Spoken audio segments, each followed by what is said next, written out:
Hello, and welcome back to another most beautiful, wondrous, magical chapter of Fear of Imposing in Black Rock City. We're in the final day of build week here.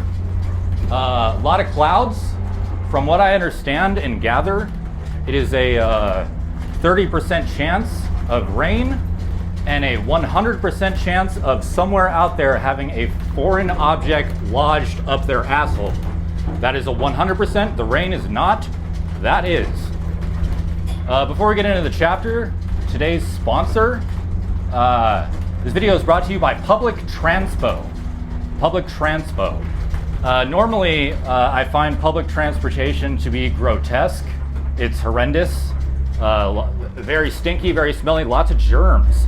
But playa dust has so much alkaline that it just kills everything. So that's why I'm taking public transpo. Public transpo on playa is almost certainly the most clean area that you could be out here. So yeah, that's today's sponsor, Public Transpo for Black Rock City. Anyway, moving on to Chapter 4 of Fear of Imposing in Black Rock City. Chapter 4, Liberate Oneself alongside trousers.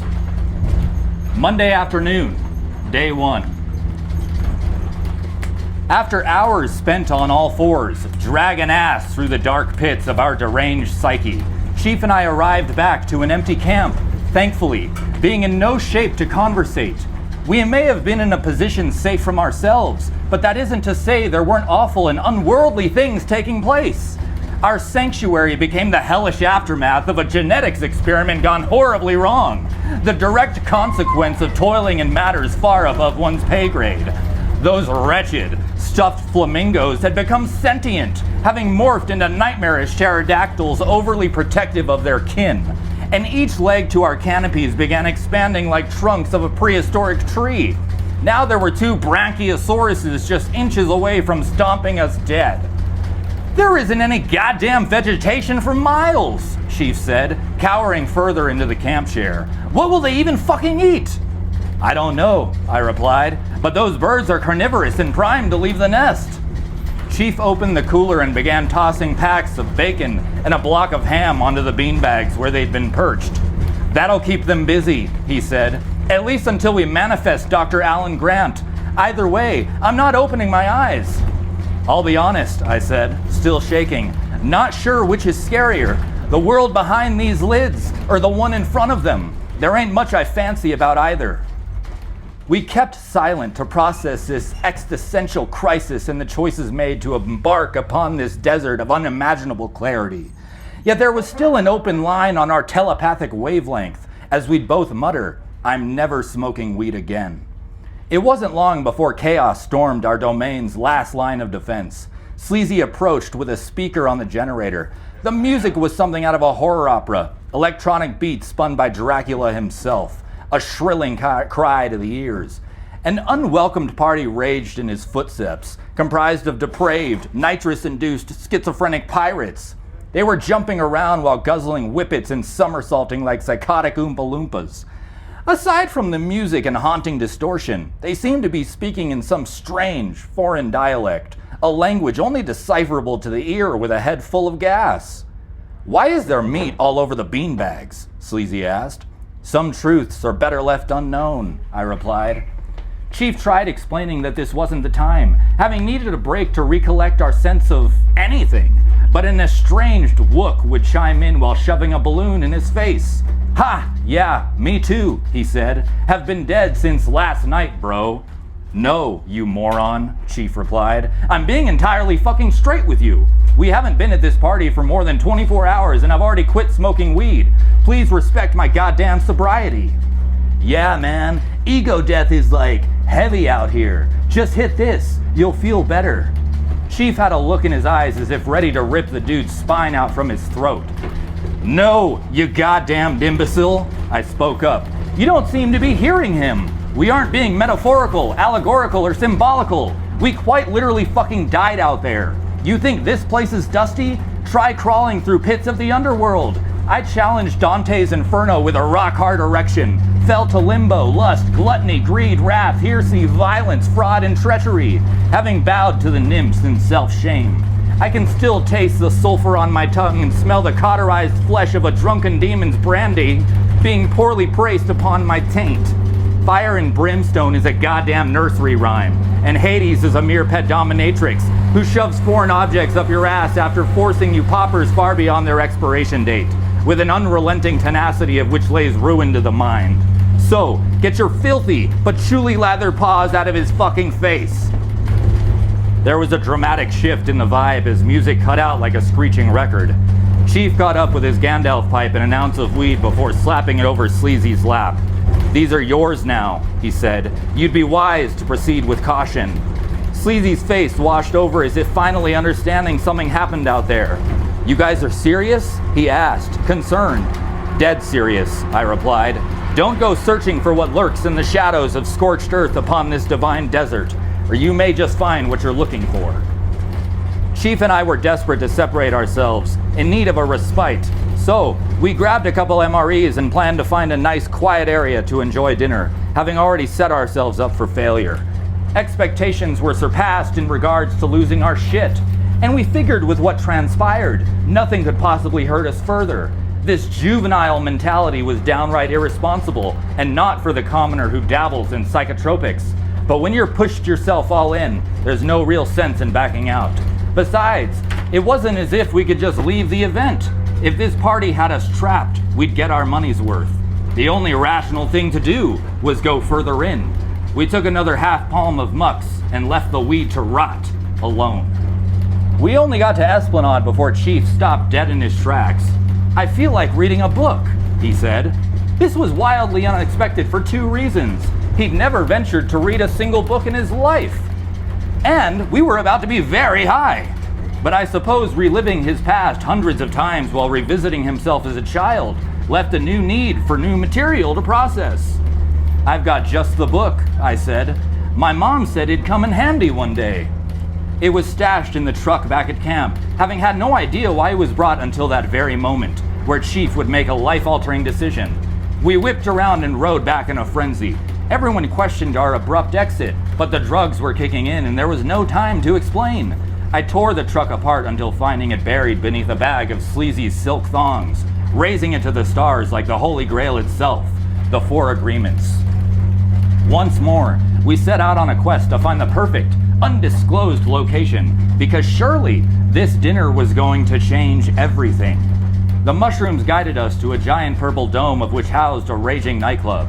A large disco ball hung from the ceiling above dozens of middle-aged people dressed in faux fur and native headdresses. Dusty couches and grimy leather pillows lined each wall, with ketamine heads following protocol, diligently zonked sideways. We squeezed into a sofa and spread our three-course meal over the table. Cheese tortellini and tomato sauce, crackers with jelly spread, and a brick of vacuum-sealed cookie. We'd been subjected to some very questionable looks, as if this hadn't been an appropriate place to boil noodles under the influence. But it was date night and we had a reservation for this very table, so why the hostility? I've half a mind to believe they'd been kicking dust up into our marinara with intention. The music was bumping, patrons were pumping, and our dessert was bland. There had to have been 100 people in the room, getting their rocks off to the same tech house song being played on a loop. It wasn't my jam. I much prefer new wave or heavy synth pop, the kind of tunes listened to at ear-raping levels through a muffling bathroom door, dressed in a polyester button-down and flared slacks, bent over a toilet seat while snorting an entire ring of disco dandruff as you scream, "Anyone else looking to get in on the fucking 80s?" After finishing our meal, Chief looked to me with eyes of determination. "Well, man," he said, "I've got a book to read." He'd open it to find words floating from the pages, and seeing as how he'd be in for a long night, I'd wish him luck and venture off. I'd check in every so often, and before each departure, he'd shove a key in my face.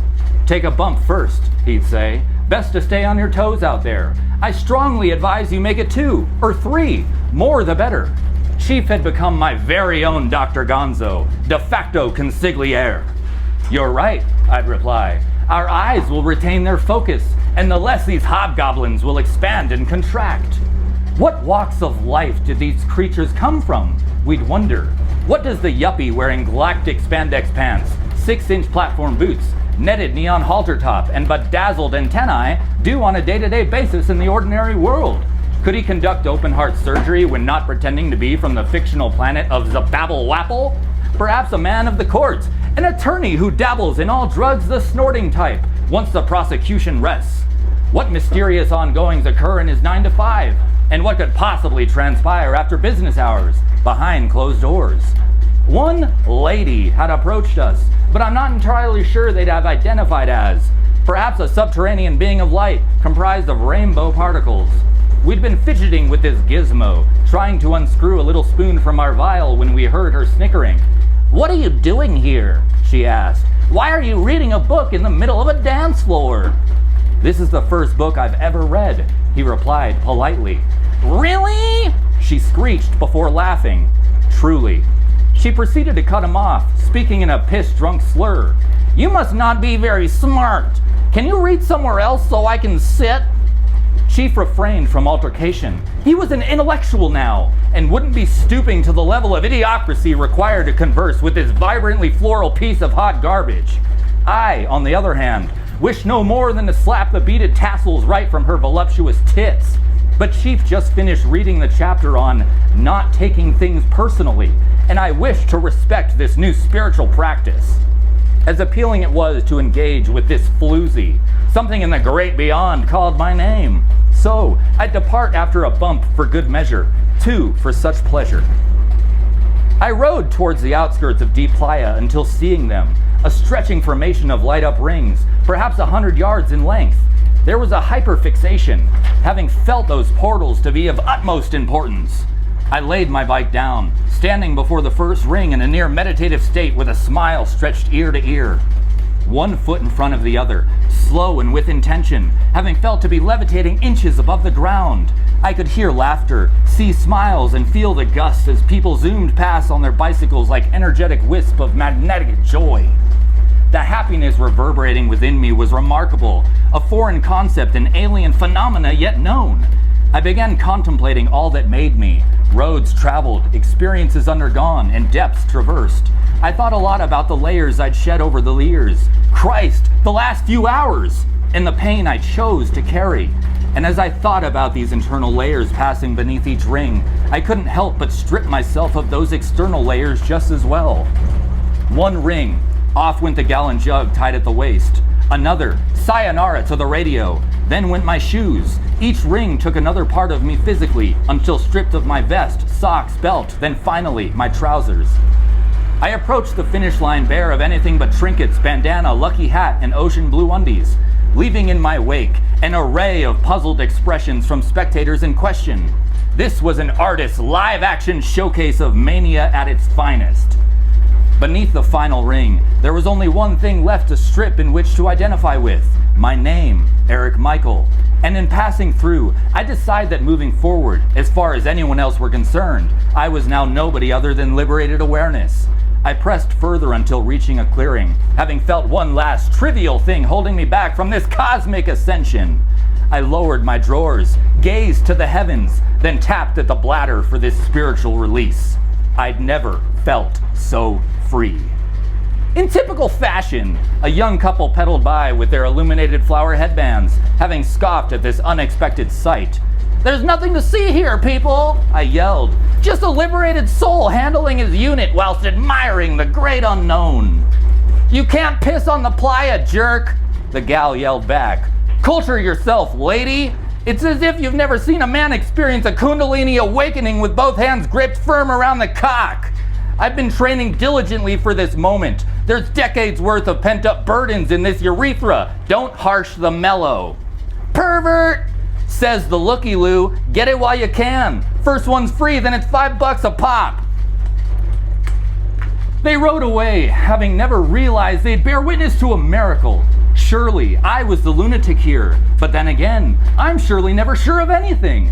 After pondering upon existential magnificence, trickles of urine running down each leg snapped me back. My belongings had been waiting patiently on this metamorphosis. Those striped pants weren't going to be wearing them themselves, and there was no other man who could float in those red, high-top flyers. The befuddled looks heading back were even better than those before. What convoluted thoughts must have raced through their minds? Why are these things meticulously placed beneath each ring, scattered over 100 yards? And who is this guy picking them up?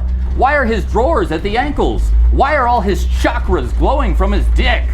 What otherworldly event transpired here? No sane person could have solved such riddles. This was beyond the mind of man. Thankfully, no one took the radio, for there was an important transmission to relay. Eureka! I proclaimed without response. The fountain of youth is within us, discovered in the discharge of bodily fluids. Minutes passed before Chief would scream over a choppy signal, cutting in and out. Yeah, just reading this book. Shit happening. Hobgoblins taking over. Need backup. I approached the dome at a violent speed, weaving through the crowd before jumping over the sissy bar to launch it straight for a bike rack. It flipped up and over it, having landed in a perfect dismount. 10s across the board. You've always got to make an entrance. Holy fuck, said the man nearest. I had a cigarette hanging from my lips and gave him a nod. That was mighty impressive, brother. Say, can I get one of those? He asked. I took out a full pack of spirits and slapped it in his hand. Wait, man, he yelled as I walked away. I only needed one. Where I'm going, I replied, I won't need 'em. The look of awe upon his face as if being on some mission he could never possibly understand. A man in total abandon, being carried by the west wind whispers of the desert night into lifetimes past and those hereafter, left me tickled. I entered the dome to find Chief squeezed between a group of inebriated strays, his meditative state besieged by invasive barbarians. There was a look of horror on his face, having been violated by an entanglement of alley cats feeding on the stale crumbs of an expired military ration. I stepped onto the table separating us, glass cracking beneath each foot before flailing arms like a humanoid typhoon to scare the buggers. There are circumstances where being polite is enough, and then there are those of which it is not. Scram, you monkeys! I yelled. For Christ's sake, can't you see this man is trying to read? Hot fucking hell, he's bewildered by a story. Enthralled, tantalized, mystified. How dare you disrupt his peace and tranquility?